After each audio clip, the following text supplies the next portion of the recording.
as I'm sure you probably get to, of Uncle Games and Uncle Yeah. Cards and Uncle Toys and Uncle Guns and Uncle Lunchboxes, which he never got a penny for. Oh.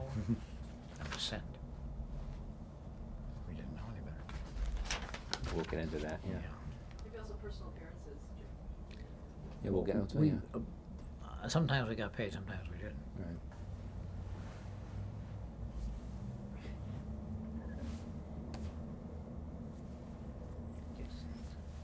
Now, when you think back on Man from U.N.C.L.E., do you think of individual episodes, or do you think of discrete seasons? How do you reflect back? I really don't think of it as individual episodes. Some of the shows we did, I mentioned earlier, were done as 1-hour shows back to back on television. Right. Those same shows were released as 2-hour movies around the world and were not shown in the countries as television shows.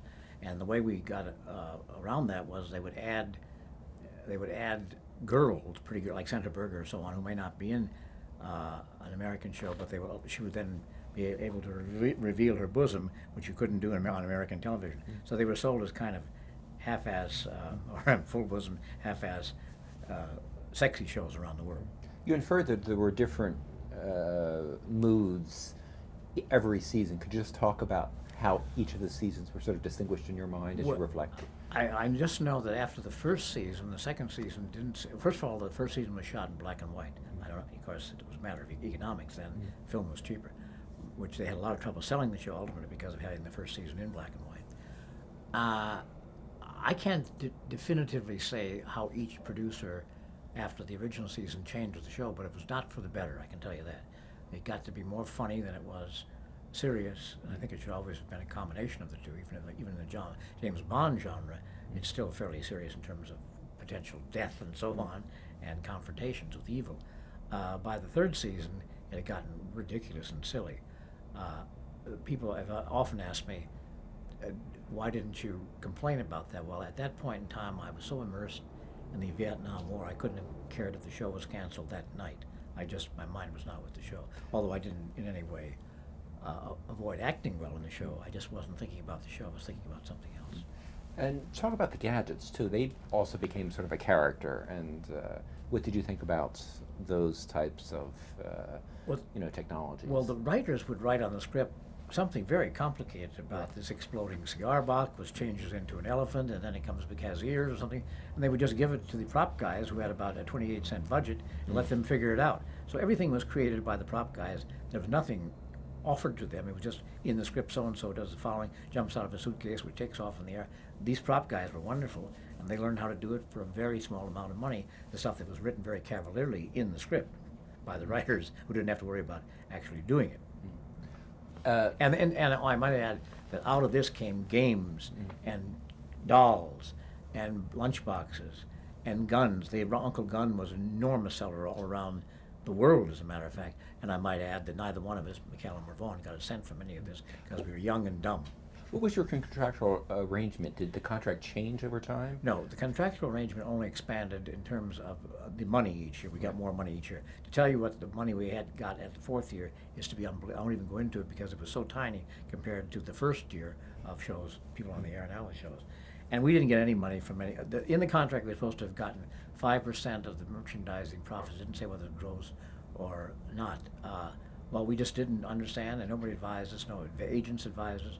No attorney advised us, but we really would have made a lot of money, and that's 40 years ago, and I can't worry about it now. Right. And it seemed during those years you began to play Napoleon solo almost 24 hours. You were requested on so many different shows to do a variation of the character. Yes. Did you enjoy that? Yes, I had a lot of fun. I did Danny Kaye's show, and I did some variation on that, as you say, Napoleon solo. And I even got the chance to get Hamlet in on a show called Jimmy Durante Visits the Lively Arts. Right. And I finally found a copy of that show only about 2 months ago at your Beverly Boulevard office. Yes. I didn't think it existed, and I got it. And the thing that was most amazing to me, just the fact that I was watching myself. I never had filmed Hamlet, so it was fascinating. But I was built above Nureyev. And I was dumbfounded to realize that because at the time I guess it didn't mean anything to me, but to be literally built above the world's most famous ballet dancer because you're the star of a pop television show gives you an idea how significant the show was to advertisers. And speaking about the craft of acting, did you feel like you were expanding as an actor during those seasons on? I mainly walked through it using my Robert Vaughn personality, and if you didn't like it, then turn the dial. You know, Right. I mean, I didn't do that. I don't say that in a negative way. That's all. That's what I was trying to do from day one. Was just be whatever anyone might think is attractive about me. I tried to put that on the screen. So it wasn't any great effort, unless you didn't like me. Right. That was a failed effort. I was reading one of the articles at the time, and they mentioned that you had, I believe, two words in your office: art and affluence. Could you Yes. just talk about those In two? my dressing room on the stage, I had a picture of me as Napoleon Solo with this Walther P-38 gun, looking very serious and tough. That was the affluence. And next to me was a picture of me as Hamlet saying the art. That's what you're referring to. Is they were in my dressing room. And virtually everyone that came to interview me during that time mentioned those two Right. pictures. I said, well, it speaks for itself. I can't say anything. Do you still have them, or was that only? I still have both pictures, yes. Right. But it seemed also at the time you mentioned that there was a third option, a third persona, and that was the political actor. And when did you first get involved in Vietnam? Well, Or politics had always been around my life since I was a child. Minnesota was a famously liberal state with Hubert Humphrey and Harold Stashton and all those people. So in my home, I was raised by my grandparents, incidentally. In my home, in my grandparents' home, there was a picture of Franklin Roosevelt and Jesus Christ. So we were very much into politics as a child. I mean, Right. that's the way it was around me.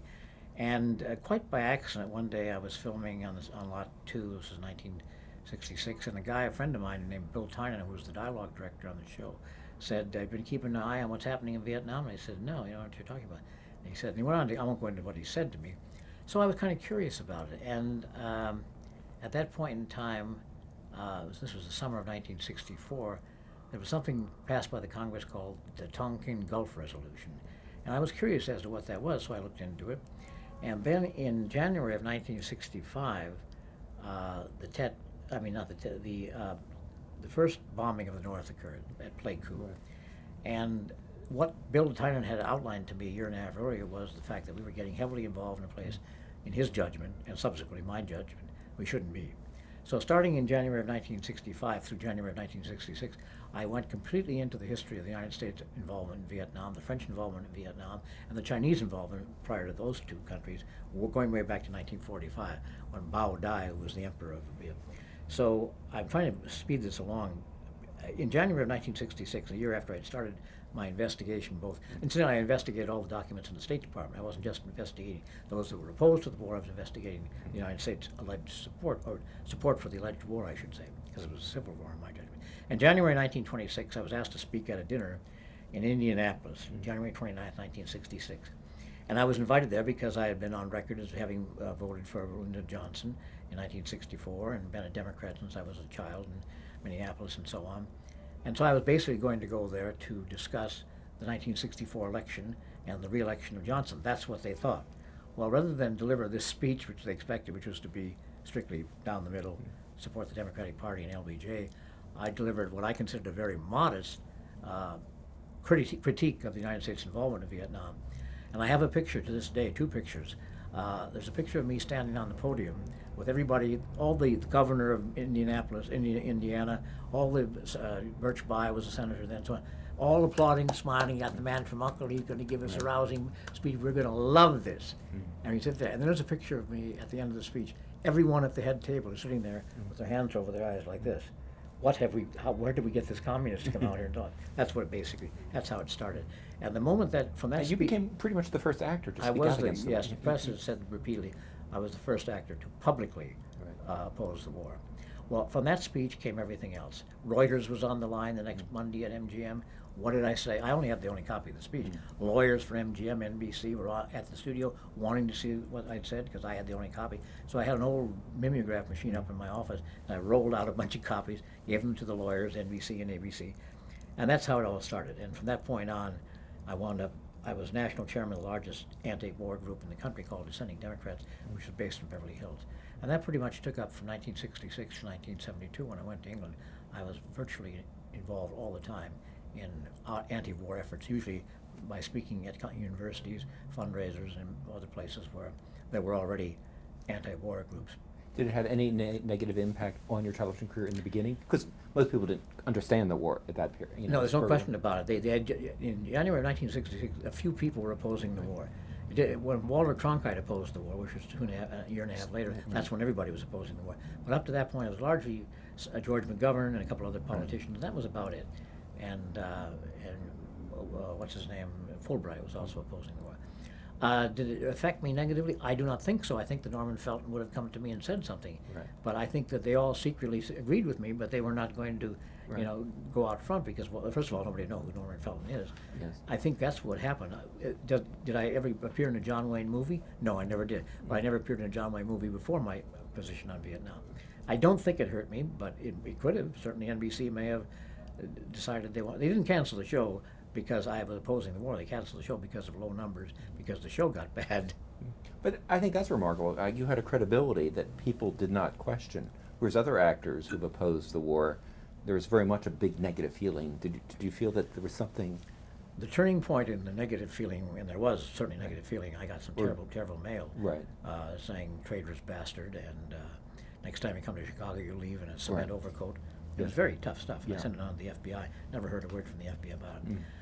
In the spring of 1967, at the first year of Firing Line, Bill Buckley's show, Right. I laid out a challenge. I would be happy to debate anybody in the Johnson administration, McNamara, Rusk, Walt Rostow, anybody on television about the war. Nobody, well, I don't blame them. What do they care what I had to say? But Buckley took the bait, and we debated. It was, I think, the 26th show of his first year of Firing Line. And at that time, Buckley's lawyer sat in the middle of the two debaters, and he was to render a decision at the end of the debate who won the debate. This is Buckley's lawyer. Well, at the end of the debate, and Buckley, I might add, had just come from Disneyland with his son Christopher, who was about 12, I guess, at the time, and he was exhausted, and he probably didn't give it maybe a minute and a half to what he was going to do that day. I, on the other hand, had spent a month in a monastery reading everything that Buckley had ever written in his life, including term papers from Yale. So I walked in as the young challenger against the old champ.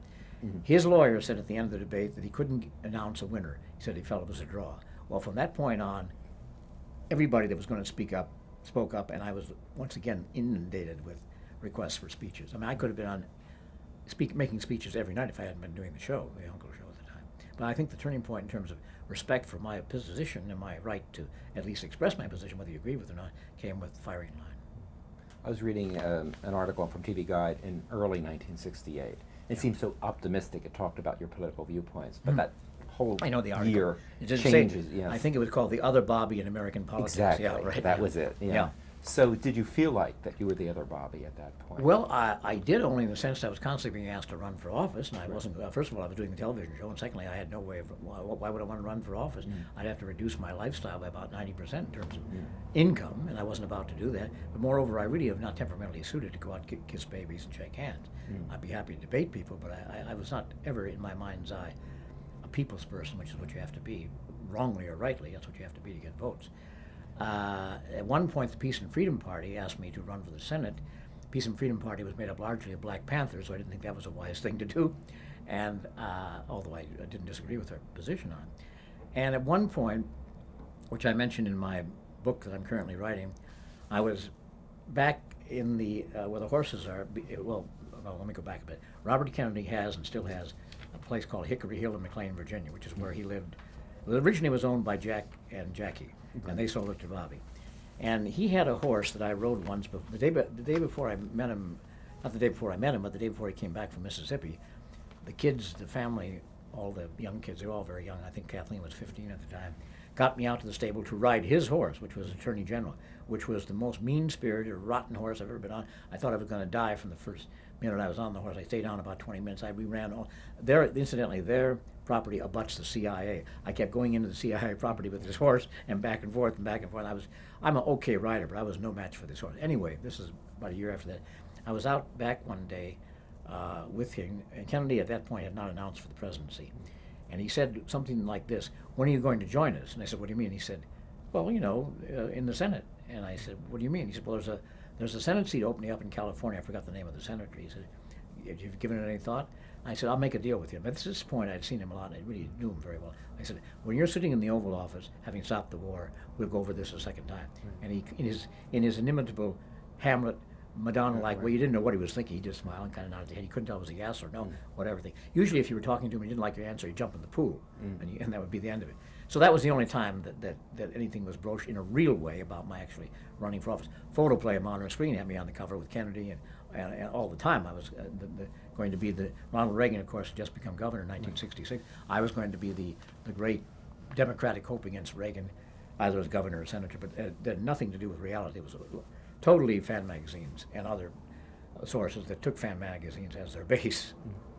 In terms of politics, did you then support Kennedy as we were going in the spring of '68? What happened with Kennedy was I had become national chairman, as I mentioned earlier, of the dissenting Democrats, and the policy of our policy that we had written out in a letter that was sent to all the major papers in the country, where we would support anybody, including a Republican, who stepped up and said he's going to run against Lyndon Johnson, opposing the war, and that would be his total platform. Right. Well, G. McCarthy came up and was that person in December of 1967.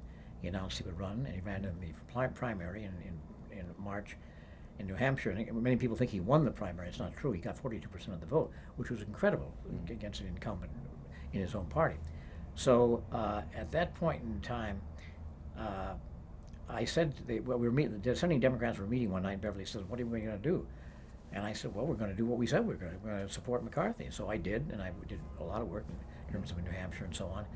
Well, when Kennedy announced in March 15th of 1968 that he was going to run for the presidency, I got a call immediately from a person representing him, Tom Braden, who was quite well known at the time. And he said, what are you going to do? And I said, well, what I'm going to do is I'm going to do what I promised to do. I said, however, if after the California primary Kennedy wins, I'm going to resign my organization, the chair, and go with Kennedy. Well, Kennedy was killed, and that was the end of that. What was your feeling on that night in June?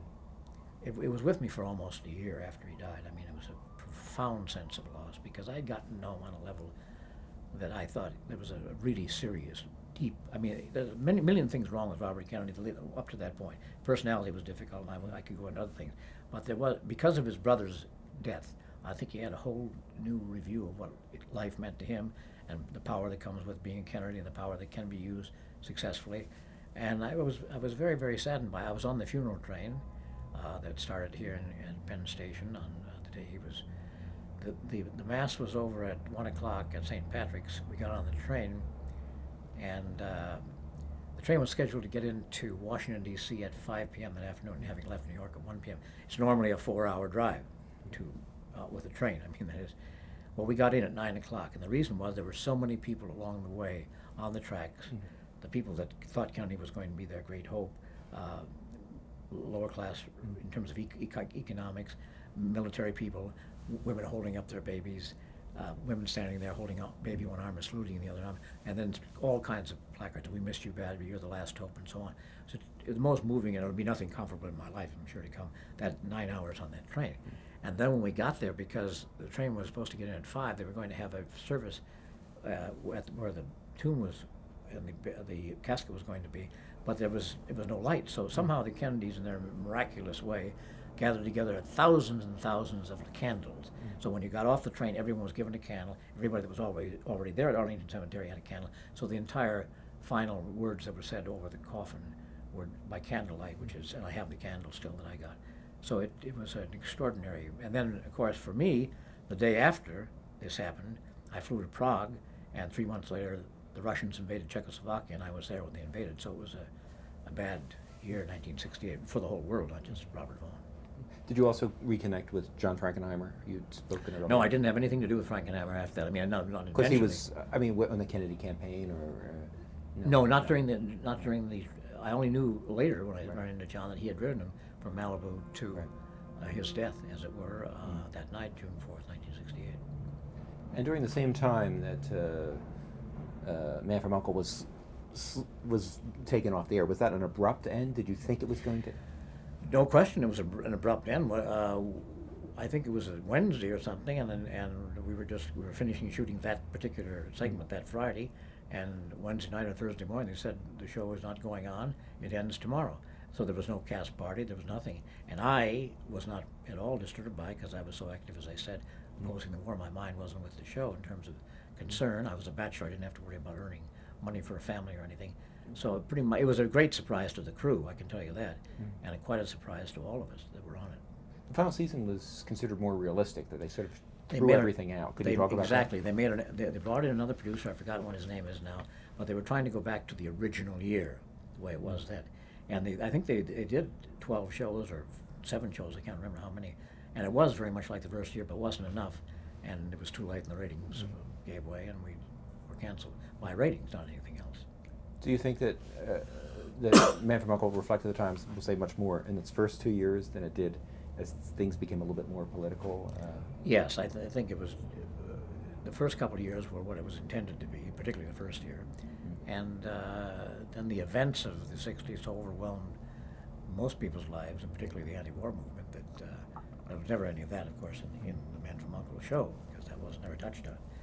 But I think the attention of the country went from whatever they were attending to body bags coming on the home at night on the news, on the Walter Cronkite News, and then Walter Cronkite turned against the war, and that was really the thing. I heard the LBJ, who was famous, he had 3 television sets, 3 networks in his office, and that night, he announced Cronkite had gone to Vietnam, come back and said, we should not stay any longer, we should get out. I'm now paraphrasing him. And LBJ said a lot of profanity and said, when Walter goes, that's the end of me, that's the end of Lyndon Johnson's presidency. And in effect it was. He was right. Now, in terms of the U.N.C.L.E. Franchise, it expanded. There was a girl from U.N.C.L.E. Did you think that was Yeah. helpful too? Well, or do you think it was just a way to try to cash in? As a kind of a sidebar, the girl from U.N.C.L.E. was originally done by Marianne Mobley in one of the shows. I forgot the name of her character, but they didn't think Marianne was kind of tough enough, and she wasn't. She was a very sweet Southern girl. She'd been Miss America. She's very tiny. She's about 5'2" and had a lovely Southern accent. They wanted someone tougher, so they got Stephanie Powers, who, interestingly enough, had then married Gary Lockwood, who had been in The Lieutenant. Yeah. So we were crossbreeding with each other, and the girl from U.N.C.L.E. was only on for 1 year and didn't get the rating, so it didn't come back on. I think they probably would have gone for something else if that show succeeded, but they didn't. Uncle from U.N.C.L.E. or something. But it was at that point you mentioned '68 that, I mean, obviously you're very active in the Vietnam War, but then you are now thinking about the blacklist too. What decided you to go back further in American history and controversial? Well, I was still I had decided in 1968 to do my doctoral dissertation on the blacklist, and I took all of my primary research materials to Prague with me to work on it while I knew I was going to be there for 3 months. Right. Well, as a result of the Russian invasion and the Warsaw Pact, we were all held under house arrest for a week there. I was wearing, the day I left, what I was wearing the day they invaded, I had on a green sweater, tan wooden shoes, and my passport. That's all I had. But the worst thing about the invasion for me, in addition to the horror of the whole thing, was all my primary research materials were left there because I couldn't go back to get them. I finally got them back in December. This was August to December. So a lot of my work, I thought it wasn't going to get back. But I'd already started on the preparatory, looking at hearings and so on, reading written hearings that I'd acquired. Now, how difficult is it for a television star to write a PhD thesis? Not many people have done it. So how do you go about, how do you have the discipline, and how do you find the time to actually? Well, I had a lot of time after the U.N.C.L.E. show was Right. over. I mean, because that takes up every day of your Right. life when you're doing television. And I think, 3 or 4 movies during that time Right. frame from 68 to 72, but no, very little television, if any. I could not, I hired a researcher, a woman who could go into places, because I tried going into libraries, and I tried to go into Washington, and people just came over and wanted autographs and had their picture taken. It just didn't work. So I had a very competent academic woman, and she collected all the materials and got them to me. And I had time. I was not married. I had plenty of time. I wasn't doing that much television work, if any, and I did 2 or 3 movies during that time frame, 68 to 70. So it was easy. I had a lot of time on my hands, which I didn't have before. But I was also opposing the war, and still continuing to oppose the war publicly whenever I was asked to. Now, did you have the, I mean, to write a PhD, obviously you have to have the analytical ability. You certainly got that when you were learning about the Vietnam War. Did you know that you had it? I mean, it takes a whole different type Well, of In the doctoral program at U.S.C., which is where I went, I'd say 99% of your work is writing. That's what your focus is on: writing, analyzing, culling, and putting it and making it communicative on paper. So that was already part of my nature because I was in graduate school, for about 8 years in the in the PhD program because I was working full time on the U.N.C.L.E. show. So they allowed normally they give you 6 years or 5 years. They gave me 8 because they knew I was serious about it. And during that 8-year period, I developed sufficient skills to write a doctoral dissertation, which was good enough to be purchased by Putnam and released as a book. Now, did you always want to release Only Victims as a book for yes. the public? Yeah. The intention was always to make it easily translatable from academic to a public forum, a public book. And as I wrote it, I was thinking of selling it as a book, and I brought it to Arthur Knight, who was at that time a very famous movie critic, who was on my doctoral dissertation committee, and he said, "There's no reason why this can't go right to a real book." And he introduced me to 2 or 3 different people. I went to about a half a dozen publishing houses, and I picked Putnam, and Bill Targ, who's no longer there, was my editor, and that's how it came about. Once again, it just built from, The war was still going on when it was released. Do you think that that you were able to raise questions about the blacklist, or do you think people were still so much? The people were. The United States was in a full-time attention mode to the war, and nothing I was doing other than that was ever thought about by, I'm sure, anybody in America that was thinking at all about politics. In terms of back to Man from U.N.C.L.E., what do you think its legacy is today? When we look at it in the 21st century, how should we approach Man from U.N.C.L.E.? I don't know. I think I'd like to sit down sometime and watch the first year, or at least 10 shows, and see what it was that connected. I think it was just, and of course the Bond pictures have gone on since then. I think that genre people found interesting, and then other things became so overwhelming in America, particularly the war and the civil rights movement, that it kind of put adventure drama on the back burner. Okay. Now we've talked about your political involvement. Let's just talk about the craft of acting. Okay. We'll go back to that. And they're just general questions for acting students. How do you like to rehearse? How do you like to get into a character? I'm of the James Cagney school of acting. Right. I think the reason I'm of that school of acting, and I'll tell you what that is in a moment, is because when you've grown up in show business and you've been around actors and acting, and stage acting particularly, and radio acting, it's not to you something unusual off there held on a pedestal of some kind. It's just the way certain people, including my family, earn their money for a living. James Cagney said the way to do acting, and I think he was referring to motion pictures more than television, is you stand there, look the other guy in the eye, and tell the truth. And that's kind of what it's all about. Of course, if you're playing Woodrow Wilson, you have to know what Woodrow Wilson's truth was about. Well, there's something in the script that tells you whatever that truth is. But although I taught acting using Stanislavski methods, and I had in my class Robert Towne, Sally Kellerman, and a young guy from New Jersey named Jack Nicholson, who was 18 years of age. So I was his first acting teacher. I had nothing to do with his success. I had nothing at all. So I did teach the method. I couldn't use it myself, quite frankly. In terms of just preparation, how much research do you do?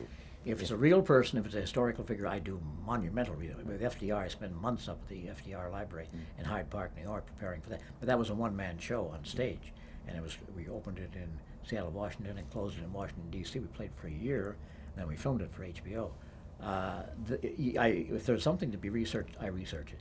If there's nothing, I just have to guess what people had in mind when they wrote whatever they wrote in the script, and hope to amend it with some, acting well.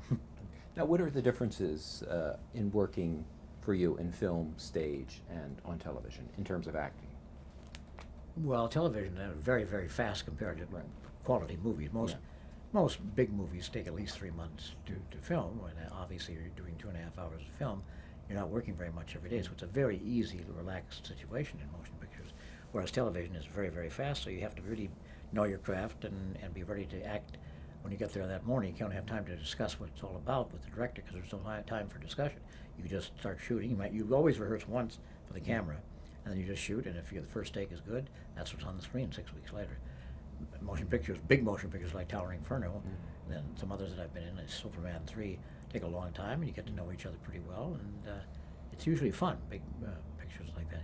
Stage is a whole other ball of wax. You just have to, particularly working in New York, particularly in a musical in New York, you don't do anything but do that show. When you do 8 shows a week, and if you're on stage 8 shows a week, the main thing is getting as much rest as you can to do the 8 shows again the next week. It's a whole different bag of wax, a ball of wax in terms of physical effort. I think we're just finishing the tape. Yes.